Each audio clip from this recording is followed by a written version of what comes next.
She's all right when you get to know her. This is my podcast, and it takes you from your restrictive, toxic, life-limiting 9 to 5 into a life on your terms, full of freedom and flexibility as a self-employed virtual assistant. So whether this is your first introduction into the possibility of becoming a VA, or perhaps you've been doing a bit of Googling already, I'm going to get rid of the overwhelm, rid of the self-doubt, and show you that this life is possible. I've not just started this rodeo, you know. I'm Catherine Gladwyn, and I've been doing what you think is impossible since 2015. Shall we get started? I honestly thought perhaps I'd do about 5 podcasts, and now I think we're on, this is 21 or 22 or something like that. So this one today, we're going to start off negative, but I'm going to turn it around into something positive, and I'm going to address something that many of you experience. Some of you give up on your VA journey because of it. Some of you never mention that you are experiencing this because it hurts. It quashes your dreams. So that's why when Rachel Circuit put this topic forward for me to cover, I was on it like a tramp on chips. So I'm going to be tackling something a bit personal, but like I said, common. And it's what to do when your family or friends just don't get it. Or worse, they are just downright negative about you wanting to start a VA business. Now, immediate thought is, do you want to just get lost? Leave me to it.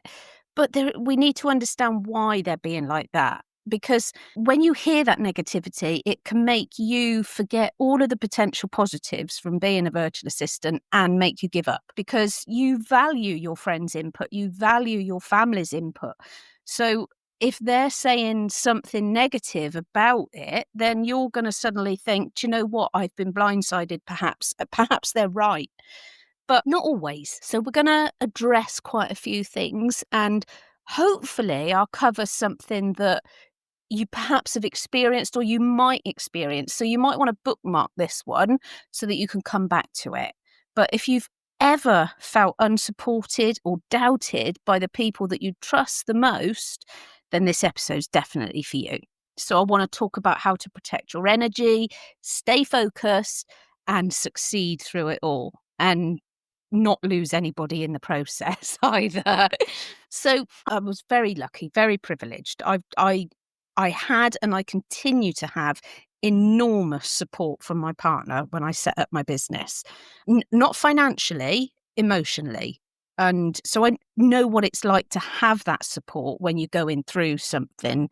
And to be honest, I don't know if I would have continued on my journey to become a virtual assistant without his support, because I think I would have doubted myself. So that kind of shows the importance of having people around you that are your cheerleaders, but are also realistic about it all. So even though I had the support there, I do know what it's like to not have that support when you go through something life-changing. Because when I first had my pituitary tumour, or when they first found it back in 2011, I was single. I hadn't met my partner. I had friends, but, you know, it is different to having someone who really loves you, you know, who you give your life to, and vice versa. And my friends, obviously, they all had their own lives, their own pushes and pulls, their own stresses. So a lot of the time I was very much alone with my fears and my thoughts and what I was going to do. And there wasn't really anybody to share stuff with. And of course, you on your own, you get into a cycle of negativity, don't you? And I also remember,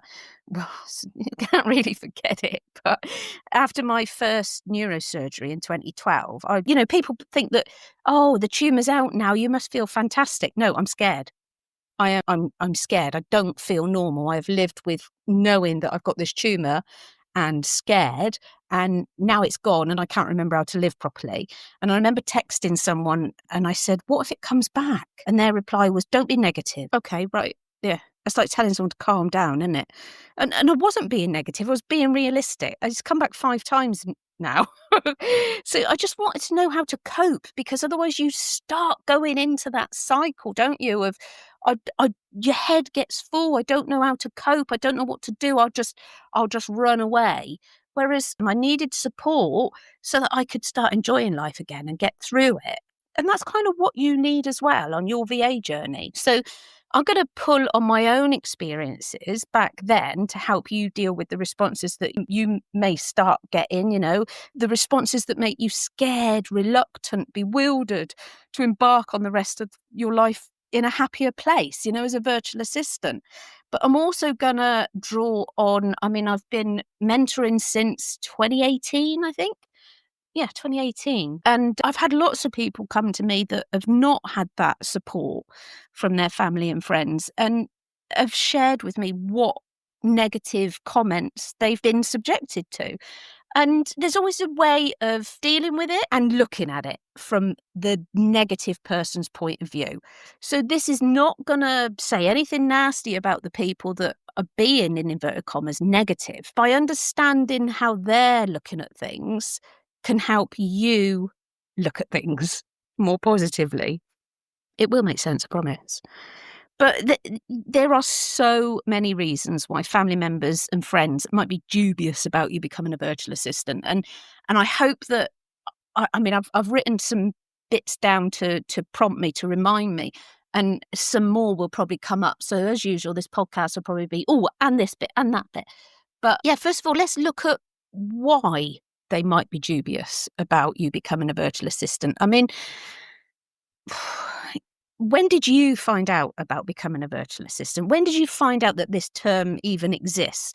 I found out in 2015, and I did a lot of reading and a lot of research before I embarked on my own business and seeing if it will work, because it all just seems a bit scammy, doesn't it? I think back then we were charging £20 an hour, I think, maybe 25. I can't remember.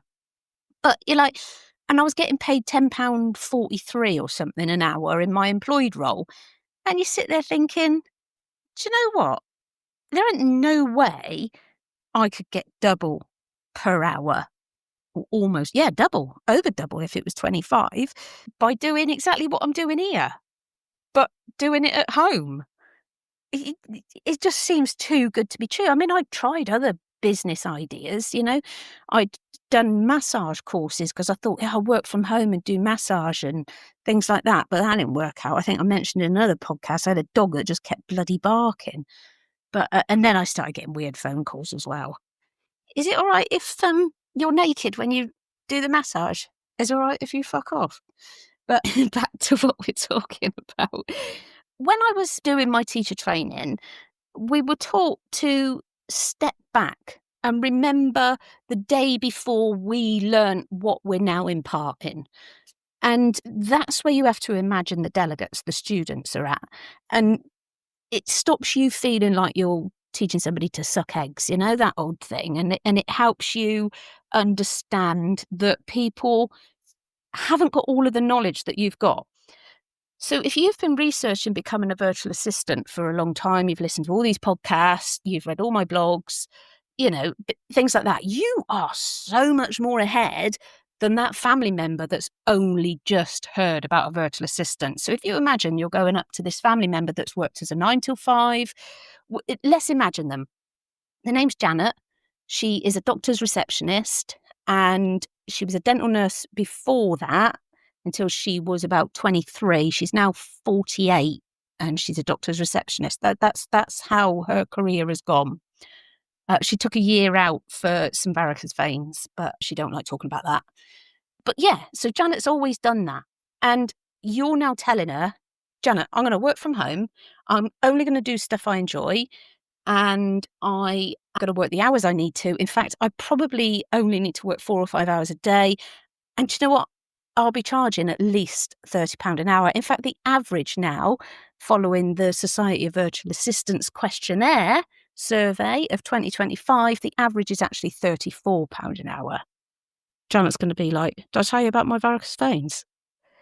Janet's going to be like, oh, shut up. You are being scammed. Do you want to buy some Bitcoin? It does sound completely unrealistic. And remember, Janet has done no research at all into this. She don't need to. She's quite happy being a doctor's receptionist. So she's going to think, what? But some people might think, well, that sounds good. I'm going to find out more about that. But you will get the odd person that's like, you do realise that's a scam. It's like, you read in the paper this, whoever, I don't know. I don't want to stereotype, but it is quite often the older generation, and they've been scammed, They've had a phone call that said, your bank account is being compromised. You need to transfer all of your life savings into this other account. And they do it. And you think, why did you do that? What made you do that? Some people look at things differently. If they've had no knowledge or no experience of something, then it's hard for them to understand. We've also got careers advice. I don't even remember my daughter seeing a careers advisor. But if I go back to when I was at school, there wasn't an option to start your own business. It was always considered that, starting a business is for the elite. Starting a business is for people that have got money saved up, But being a virtual assistant, there's very minimal outlay. If you've got a laptop, you're already, or a desktop PC or something like that, you're already halfway there. You've got ICO registration. I highly recommend you have a website. You've got no, you don't need to, but you'll be crazy if you don't, insurance and contracts. And that's your outlay. It's not like a franchise where you've got to put in 10 grand down. And that might be what people are also worrying about. Are they thinking it's an MLM? But let's go back to the starting the business mindset. It's not something that we're taught is attainable for people like us. It's like, I can't be a business owner. I can't run my own business. There's got to be some sort of, what I'm going to be in control of it. And your friends start thinking, somebody's teaching you how to run a business. What's in it for them? Well, that's why people charge for courses, because that is their business model. But some people, and there are VA franchises available out there. I don't know anything about them. I've never looked at them. So, that's an option. But your friends, your family might think that you've got to make a massive investment up front with no promise of a return, or they might be thinking you've got to give some of your income to somebody else in like some kind of pyramid scheme. Pyramid schemes are illegal in the UK. I think they are in the US as well. I'm not sure. But yeah, they might be thinking that you've got to share your tips, to share your income with somebody else, that person that's trained you, that person that's helped get you where you are. There's so much that might be going round in their head. And so their immediate reaction is, no, this can't be right. Perhaps they've never known anybody to start a business, or perhaps they have, and they've seen that person, for want of a better word, fail. That doesn't mean that everybody fails. That person that tried to start a business may not have been able to market themselves, may not have been putting the effort in. You never know. Another reason that is a huge thing for people is money. We need money to survive. And I didn't rely on my partner financially at all when I started my business. I stayed employed in my 9 till 5 until I could earn enough money to leave. I've never relied on him financially, but I know that some of you do have relationships like that, where the partner is happy for you to perhaps leave your 9 till 5 so that you can focus on becoming a virtual assistant. And then because it hasn't happened in 6 weeks, they start saying, you're going to have to get another job. You're going to have to get an employed role. And I can understand that. And let's think about where they're coming from. I mean, I was a single parent for 11 years, so I was financially responsible for my daughter. But I've never been financially responsible for a family, for more than one person. Being financially responsible for a child is easier because you can control things, can't you? You can get, I used to go to car boots for clothes and things like that, and also make a bit of extra money by going to car boots myself and selling stuff on eBay and what have you. And she had horse riding lessons and my mum and dad paid for that and, things like that. But being responsible for another adult and perhaps children as well is scary, and I wouldn't want that. And I do feel for it's often men that are having to be financially responsible. I think that it'd keep me up at night. I think it would worry me, if they were finding work difficult and they wanted to take some unpaid leave, perhaps to just deal with their mental health, they couldn't because they're supporting you, they're supporting the whole family, they've got the mortgage, they've got everything. So maybe they're coming from that place. And this is another reason why I say stay in your employed role and build your VA business up. Once you're earning enough money, then you can leave the employed role. Another thing I just briefly touched on is that some people may have tried to start their own business in the past, or they may know somebody that tried to start their own business and it didn't work out. And somebody else's experience isn't your experience. It's like when we compare ourselves to other people. So if you've been doing research on VAs, or if you are a VA, you may have already done this comparisonitis thing and looked at other VAs and thought, well, she's doing bloody great, and I haven't even got a client yet.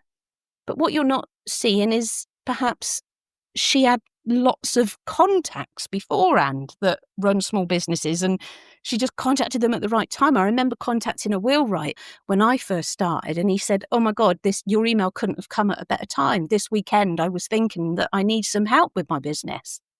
What are the chances of that? I was really lucky. But some of your friends and family may have seen people start a business, fail, and lose money. And they might be worried that that might happen to you. But everybody is going about business differently. You need to put blinkers on, and your family needs to put blinkers on as well, because somebody else's experience is not always going to replicate what's going to happen to you. I mean, if you play chicken on the road, somebody could die by playing chicken on the road, but you might not. It's nobody's experience is the same as somebody else's. I don't know where that analogy came from, but we'll keep that in, I think, yeah. So we need to look at everything from the negative Janet's point of view. Why didn't I call her Nancy? That would have been better, wouldn't it? But understanding where it comes from is it can help you to realise that perhaps it's not something for you to worry about or to focus on. So if somebody was to come to you and say something about, we've got generational beliefs that, so many younger women are in my demographic now that don't want a 9 to 5. They don't want to be employed. They want to create a life that works for them. And so that generational belief of a 9 to 5 or employment as being the safer route, safer in inverted commas again, it no longer applies. But there's going to be a lot of people in your family and in your circle that think that employment is safer. And oh my God, it is not. You only have to look redundancy. I mean, have a look on LinkedIn, people being made redundant. There was a guy last week that put a post on LinkedIn saying him and his wife were trying to buy a house and it had fallen through because the wife of the seller had just been made redundant out of the blue. And, there is no longer a safer option with employment. Running your own business is a safer option because you get to control what's happening. You control your income ceiling. And being a VA, like we've touched on already, you work less hours because you're earning more money. And you control the marketing, you control the flow of clients, you control how big you get and all of that. So you need to kind of explain that. I'll give you an example, right? This was years ago, back in, 2014. My partner and I went to the Urkel factory just to have a little nose about, a day out. And out the back was this massive wooden plaque that went back, I think back to the 1930s. And it was everybody that had a long service award. And I think it was the 30s, I might be wrong. But back in 1930, when it was first done, there were loads of people on there that had a long service award. And then you bring it to modern day, so it's like going through the years, and it whittles down to just a few people getting the long service award. People don't stay places anymore. People don't stay in their 9 till 5. People move about. It's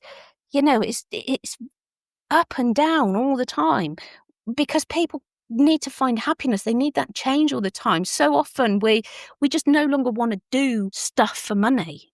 We want to enjoy what we're doing as well. So don't be afraid to, when somebody comes at you negatively, don't be afraid to educate them and take the learning that I had when I did my teacher training to step back to the day before you knew anything about being a virtual assistant.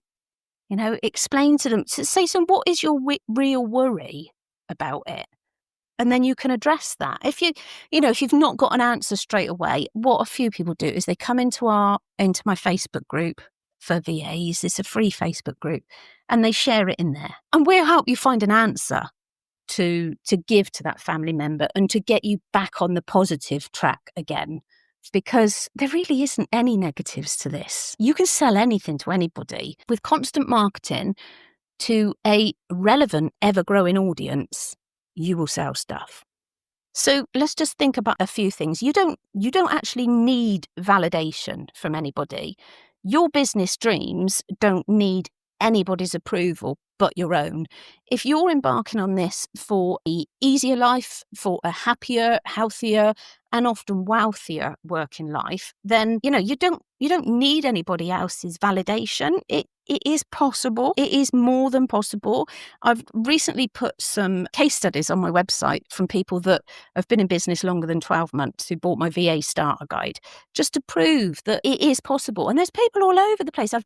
So the last podcast with Kelly Simpson, if somebody's negative, like I said, you don't need their validation. So maybe in your mind say, but I don't need your validation. I need the validation from my target audience, from my potential clients. So while I appreciate that you don't get it, it's not aimed at you. So sometimes as well, actually, I said earlier, I'm going to probably jump in and out of things. So I see these posts from time to time that say it costs nothing to support a small business. And people try and get their friends to like something, share something. And then sometimes you'll see people post saying, I'm so disappointed. I've always supported my friends in this, that, and the other. And I just started my business and they won't even share a post. It's fine. It doesn't mean they don't like you. In fact, they're actually doing you a favor because they're not your target audience. Your target audience are business owners. And if they're not a business owner that's potentially looking for a VA, then yeah, they might have people in their own audience or following or connections or friends or whatever that might need a VA, but it doesn't matter. It's not going to change your business if they support you or not. You are the most important person in your life and they are the most important person in their life. They may have put something on their Facebook page 6 years ago trying to fundraise for something and you didn't make a donation because you didn't see it. And it could be the same for them. So don't rely on your friends and family to make this business work. Rely on yourself because it's going to be you that keeps it going. You also need to think about what you share with people. I didn't tell friends that I was starting this VA business until I actually left employment. I didn't talk about it or anything like that. I just got on with it because I thought, to be honest with you, I didn't even know how to explain it properly at the beginning. I remember I think if you've read my first book, you'll know that I had a bit of paper on my notice board that had all the ways of describing what a virtual assistant is because it can be really difficult. I've now narrowed it down after 10 years. I'll say it now. A virtual assistant supports small business owners with various tasks and services. There you go. Choose who you share it with. If you've got a friend in your group that is constantly negative, absolutely hates their own job and is just really hates life because hasn't got what they want from life, then probably don't share it with them because they'll just find a negative to bring you down to their level because they'll see the joy and hear the joy and the excitement in your voice and they'll be like, no, we don't have that kind of energy around here. We're only negative. So they'll be like, it won't work. No one will pay you 30 quid an hour. Who's going to want you to do that? They can do it themselves. Oh, shut up. So always choose like safe people or groups. Have a think about now. Like, honestly, do it. I've never thought of this. I just thought of it now. Make a list of safe and no, not stupid, that's not fair, is it? Safe and unsafe people to share things with. And then just allow the results to speak for themselves. You don't have to convince anybody with words. You just need to focus on achieving what you want to achieve. And they can watch your success from the background. And they can use it as motivation in their own life as well, that anything is achievable if you set your mind to it and you're in that right headspace. I mean, you might be listening to this and you've given up on your dream perhaps 2 years ago because there was some negativity. It is hard to come back from negativity. But if you're listening to this and you're thinking, I wish I had pursued it. It's not too late at all. In fact, you're probably in a better place now because you've had time to think about everything and nothing's going on a whim. So come and join the Facebook group if you're not already in there, and let us, lift you up, raise you up, and get you back on that positive journey. Another way that some people deal with it, reframing it in your mind as, instead of thinking they don't believe in me, you can think they're worried because they don't understand, or they're worried because they think it might put a financial burden on them, or they're worried because of their own experience.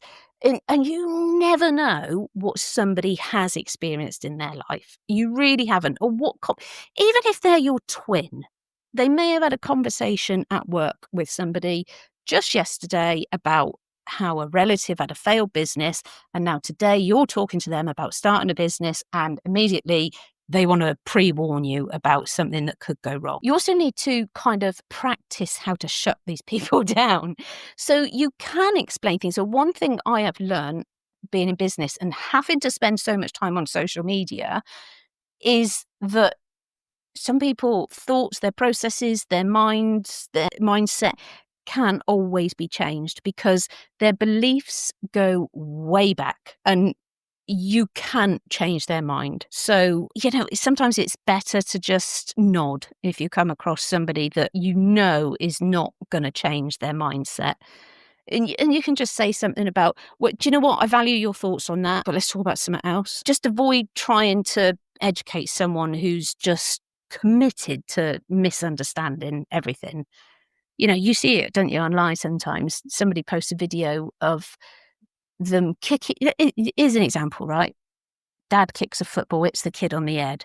Some people will laugh at that video. Other people will be like, I'm calling Child Protective Services. I'm calling social services. I can't believe you kicked that football on that child's head just for clicks and likes. It's like, it was a joke. It was an accident. It happens. People look at things in so many different ways. Now, as I've mentioned a couple of times, we've got the Facebook group, and I make sure that has no toxicity. There's no bullying.